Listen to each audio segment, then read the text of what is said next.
नमस्कार, मैं हूं आपके साथ सुनील कुमार शर्मा और आप देख रहे हैं न्यूज जन आवाज।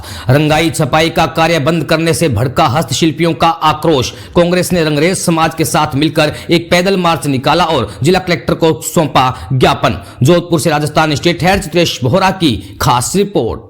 शहर में बड़ी औद्योगिक इकाइयों द्वारा फैलाए जा रहे प्रदूषण के नाम पर रंगाई छपाई का काम करने वाले हस्तशिल्पी मजदूरों की आजीविका पर संकट आ गया है। ये मजदूर जो राजस्थान की पारंपरिक पोशाकों और परिधानों में अपनी कला का रंग भरने के लिए प्रसिद्ध हैं, अब नगर निगम और जन स्वास्थ्य अभियांत्रिकी विभाग द्वारा लागू किए गए नियमों और कानूनों के चलते बेरोजगार हो सकते हैं। नगर निगम और जन स्वास्थ्य अभियांत्रिकी विभाग ने विभिन्न नियमों और न्यायिक आदेशों की गलत व्याख्या करते हुए इन कारीगरों का रोजगार बंद करने का आदेश दिया है, जिससे उनके परिवारों की रोजी रोटी संकट में पड़ गई है।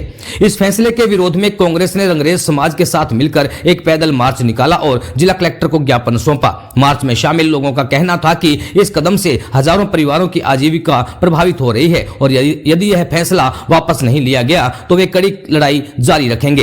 रंगरेज समाज के प्रतिनिधियों ने यह भी आरोप लगाया कि प्रशासन ने इस मामले में स्थानीय कारीगरों के हितों को नजरअंदाज किया और केवल औद्योगिक इकाइयों के प्रदूषण के नाम पर उनके रोजगार को खत्म करने का कदम उठाया। ज्ञापन सौंपने के दौरान कांग्रेस के शहर जिला अध्यक्ष ओम प्रकाश वर्मा, पूर्व राज्य मंत्री राजेंद्र सिंह सोलंकी, पूर्व महापौर कुंती परिहार, पूर्व विधायक मनीषा पंवार सहित कई कांग्रेस नेता व कार्यकर्ता उपस्थित रहे।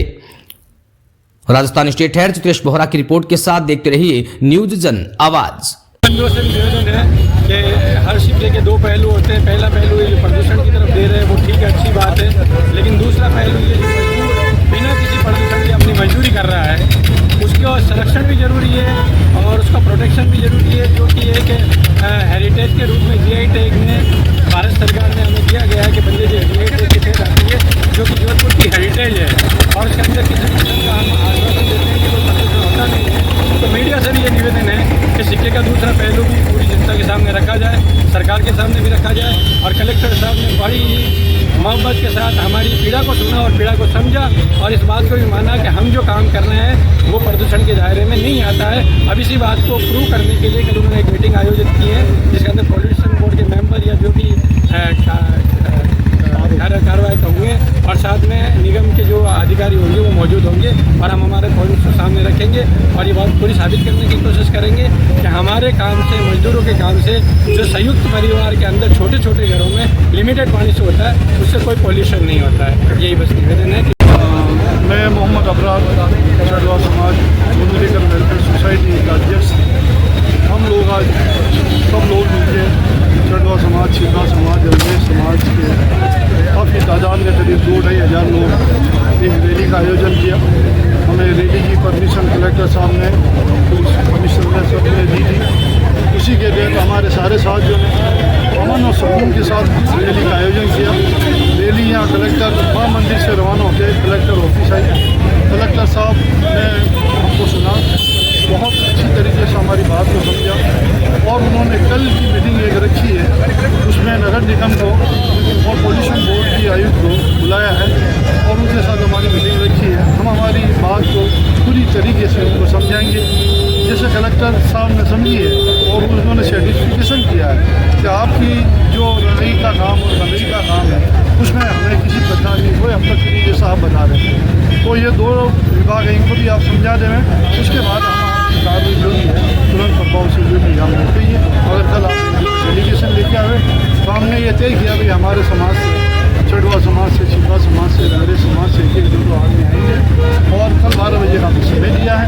कुछ कांग्रेस के पदाधिकारी जो नेता लोग हैं जिन्होंने हमारा सदस्य से साथ दिया, वो लोग हमारे साथ खड़े थे। वो नेता लोग भी हमारे साथ अंदर मीटिंग में बैठे थे। उन्होंने भी इस बात को सुना, बहुत अच्छी तरीके से उन्होंने इस बात को समझा और समझने के बाद सबके मन में यही भावना पैदा हुई कि एक रोज़गार जो आदमी डेली रोज़गार करता है और रोज़गार करने के बाद डेली वो खाता है, उसका अगर रोक दिया जाएगा तो सरकार पर कितनी ज़बरदस्त विडम्बना होगी। तो इस बात को समझते हुए उन्होंने कल का टाइम दिया है और हम आपसे सबसे जो भी लोग भाई हमारे यहाँ पे जो सारे मौजूद है हमारे समाज के, उनका मैं धन्यवाद कहता हूँ और उन्होंने बहुत ही अमन और सुकून के साथ इस रैली को कामयाब किया और इसी वजह से हमें को चुना गया। आगे कभी भी और भी कोई जरूरत पड़ेगी तो हम लोग इसको नेतृत्व करने के लिए हाजिर हैं। धन्यवाद। मीडिया बंधु सभी समाजों द्वारा लगातार कलेक्टर साहब को ज्ञापन दिया जा रहा है कि दिनों से उन पर सख्त कार्रवाई की जा रही है, उनके काम को बंद किया जा रहा है। प्रदूषण के नाम पर प्रदूषण फैल रहा है। जहाँ तक कि ये हाथ के कारीगर है, इनके ना तो कोई मशीनरी यूज़ होती है और नहीं यहाँ इससे प्रदूषण फैलता है। ये हमारा पारंपरिक सांस्कृतिक धरोहर है, बंदेज और लहरिया, जिसको ये करते हैं और हाथ से करते हैं और परिवार के सभी लोग मिलकर करते हैं, चाहे बच्चे हो चाहे महिला हो, और वो घरों में करते हैं।